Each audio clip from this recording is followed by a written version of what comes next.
Good afternoon from upstate New York, the southern tier of New York State, where I live and reside this morning, or this afternoon, I should say. Good hello to Pasa and Jason, first two viewers here onto the session. This we have Tolkien Trivia Thursday, and it is May 14th, 2015. The time is 4:43 p.m. Eastern Time here in upstate New York, the southern tier of New York State, where I live and reside on this Thursday. And like I said, it is Tolkien Trivia Thursday. And we have Steve, Richard, Jay Doherty. We have one web viewer. And I do this on a Thursday. I started last Thursday, I did it Tuesday, and it's another Tuesday. So this will be the third session. Wanted to get a little color in there. And hello, we are outside here in the backyard for this Tolkien Trivia Tuesday. Sort of set up here in the back just to get a different venue. And we got David from Party World. We're just starting, David. Welcome. And any of you all want to go ahead and introduce yourselves, go ahead. And I want to welcome the web viewers who, incidentally, I do have. You can communicate with me because I'm on Twitter at Fireman Rich. So I did a Periscope this morning explaining it. Even though you cannot comment in this Periscope, you could still send me a tweet and I will get it right here. I did have one individual this morning, Bill Weaver, who I did indeed used to work with. And I will be following, I follow him on Twitter now, and I will be following him on Periscope. So I talked to him on Twitter after the session. So I'll have that there.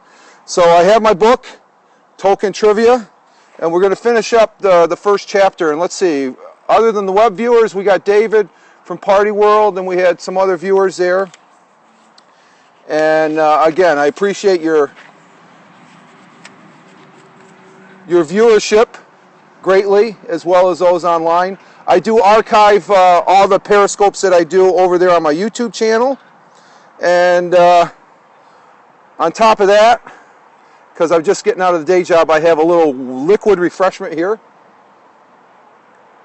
I've got a gorgeous day going here, blue sky. Let's see if I can get a little bit of start the reading here. Get a little bit of the blue sky up there. That's looking east.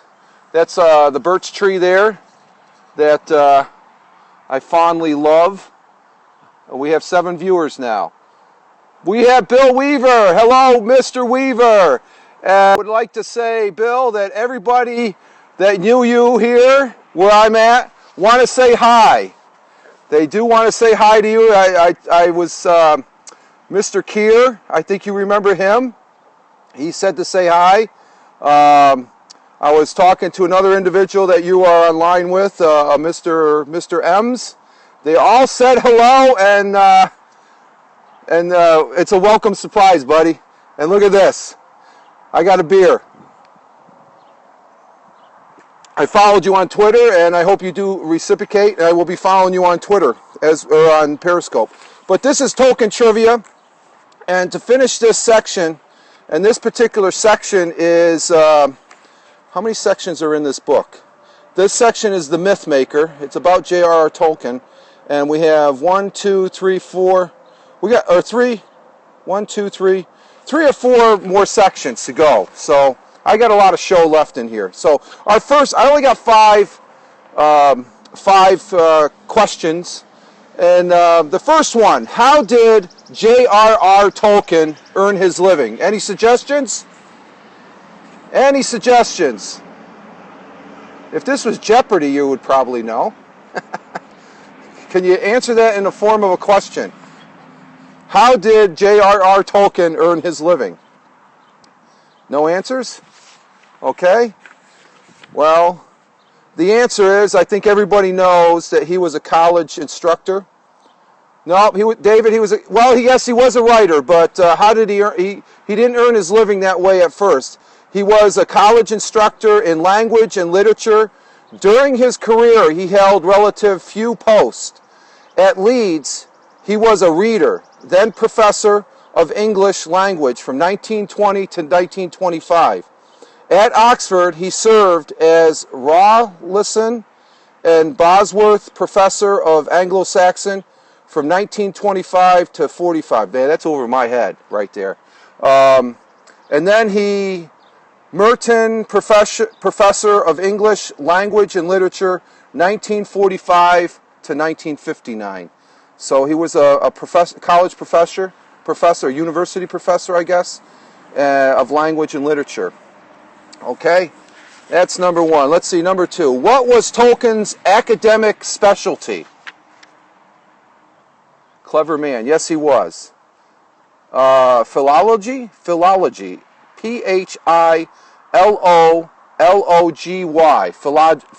Philology. The study of literature and language, of course, as used in literature. I'm a lover of literature if I can only read it correctly. His special area of study was Anglo-Saxon language and its relation to Old Norse, Old German, and Gothic.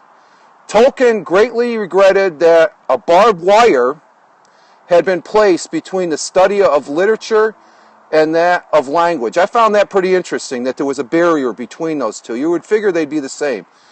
In a sense, all his books can be viewed as creative attempts to transcend that abrasive barrier. So he wanted...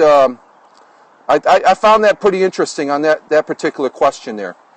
So, how was everybody's day today? Pretty good? I'm sort of taking a pause here so I can take a little drinky poo. Okay, we got three more. I'm going to keep this relatively short because we've got some unexpected guests that came in last night that we're taking care of. Yes, it is a great day, David, and I hope you had a great day too.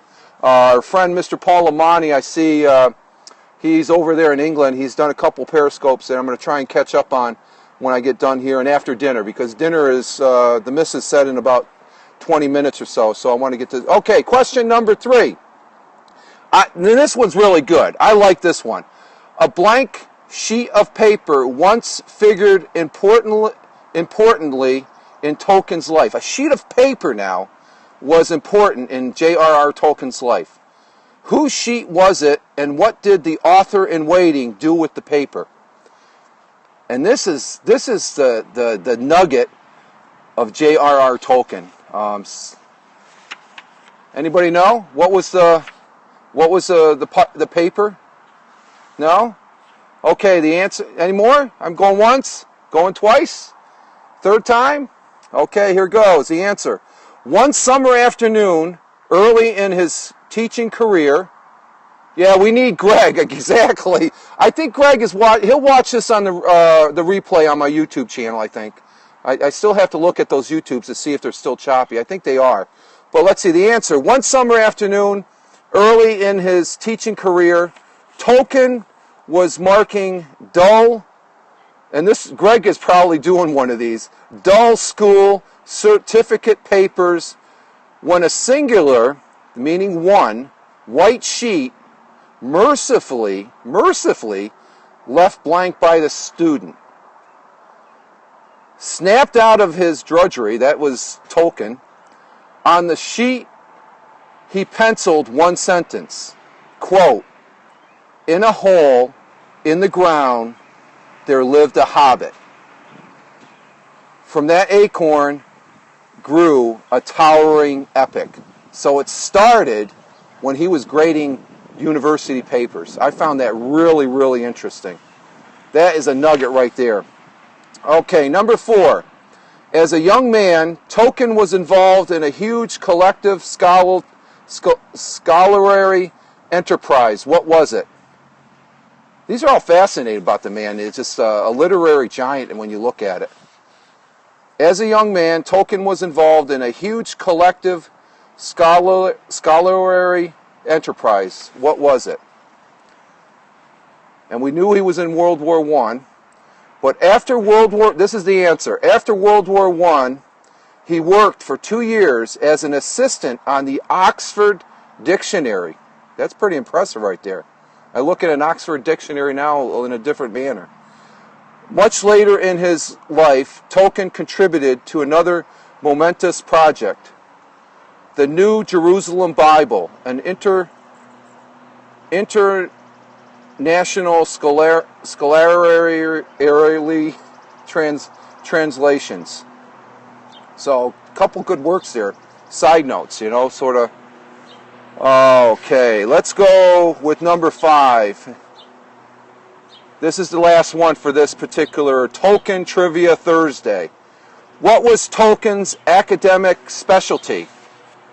Don't say literature or language, even though, is that the question? Did I read? That repeats itself. Oh, wait a minute. Oh, no, I'm sorry. We already read that one. We read that one. I'm going, okay. Okay, here it is. We already did that one, David. I'm sorry. I thought that looked familiar because I'm looking at the answer. I was like, we already read that one. Okay. In 1925, Tolkien and E.V. Gordon published their translation of what literary classic?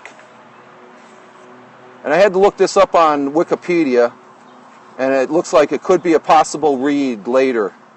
In 1925, they're starting to mow their lawns here. I hear the neighbor. In 1925, Tolkien and E.V. Gordon, who was a partner of his, published their translations of what literary classic? A classic. I bet you Greg would probably know this, and I bet you Paul O'Mani would know it because I consider him Paul O'Mani, for those on the web, and Bill Weaver, you might want to try and follow him over there on Twitter at O'Mani Blog, OMANIBLOG, and he has a story behind his particular. Paul O'Mani, he's from Ireland, Cork, who is present. He's currently in London, I guess. Big time, yeah. At O'Mani Blog, he's a good individual to follow and listen to. Okay, the answer to that question is that in that year, and that would be 1925, this scholar